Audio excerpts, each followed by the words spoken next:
भी डरावना लगता है। कभी भी किसी मरे हुए इंसान का बर्थडे सेलिब्रेट मत करना, वरना तुम्हारे साथ कुछ ऐसा भी हो सकता है जो तुमने कभी सोचा भी नहीं होगा।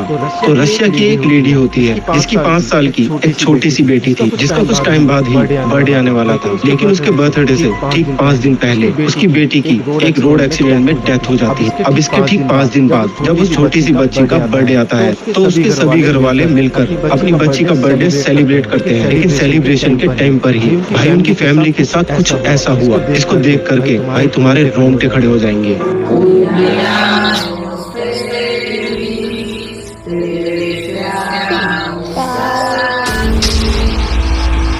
अभी रात के टाइम किसी भी स्ट्रेंजर की हेल्प मत करना। एक रात को एक फूड डिलीवरी बॉय अपना पार्सल डिलीवर करके अपने घर पे जा रहा था। गाजियाबाद नोएडा के ब्रिज की ये बात है। वहाँ से एक औरत पास हो रही थी उसके पास से, ठीक है। उसने इससे लिफ्ट मांगी। इसने सोचा कि सुनसान रोड है, एक औरत है, उसकी हेल्प कर देता है। इसने उसको अपने पीछे बिठा लिया। वो जब जा रहे थे तो जो भी ट्रक वगैरह गाड़ी वाले जा रहे हैं वो सब इसको बड़ी अजीब नजर से देख रहे हैं। कुछ बोलने की कोशिश कर रहे हैं लेकिन ये कुछ समझ ही नहीं पा रहा कि क्या बोल रहे हैं, ठीक है। और ऐसे लगातार बहुत सारे ट्रक्स वालों गाड़ी वालों ने बोला तो ये कुछ समझ नहीं पा रहा था, इसको थोड़ा अजीब लगा, ठीक है। अब इतना एक सरदार जी आए, वो ट्रक लेके, उन्होंने कुछ बोलने की कोशिश की, इसने इग्नोर किया, कुछ समझ नहीं आया। लेकिन उस सरदार जी ने क्या किया था, आगे जाके ट्रक खड़ी कर दी। एक रॉड दी, पाइप लोहे की, ट्रक से उतर के बाहर आए उसके पास। और जैसे ही सरदार जी उसके पास आए, हाथ रखा, वो बंदा बेहोश है। और जैसे ही थोड़े टाइम बाद जब वो होश में आया, वो हॉस्पिटल में जगने के बाद उसने नोटिस किया उसको कंधे में बहुत जोर से दर्द, पूरी पट्टी बंधी हुई थी। और जब सरदार जी से उसने पूछा कि ये क्या हुआ, तो सरदार जी ने कहा कि तेरे पीछे जो औरत बैठी हुई थी, जो लेडी बैठी हुई थी, वो तेरा कंधा लेकर खा रही थी। और ये सब ट्रक वाले तुझे बताना चाह रहे थे, बट तो उसके बस में था, तो तुझे बिल्कुल पता ही नहीं चला। अभी रात के टाइम किसी स्ट्रेंजर की हेल्प मत करना। एक रात को एक फूड कभी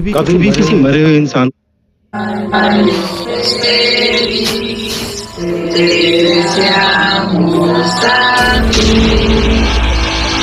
कभी भी मरे हुए इंसान का बर्थडे। जब मैं स्कूल में था, मेरी एक दोस्त को अक्सर सपना आता था। उसमें एक बूढ़ी औरत खाना बनाकर उसे खिलाती और सपने से उठने पर भी उसका पेट भरा लगता।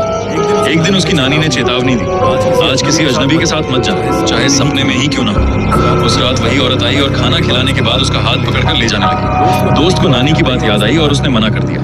तभी औरत का चेहरा डरावना हो गया और उसने गर्दन पकड़कर घसीटना शुरू कर दिया। डरते डरते उसने औरत की छड़ी पर सिर मारा और सपना टूट गया। कुछ दिनों बाद जब मैं उससे मिलने गया तो वो कमजोर और अजीब हो चुकी थी। उसकी नानी कांप रही थी और बड़बड़ा रही थी। मैंने उसे नहीं सिखाया, वो मैं नहीं थी।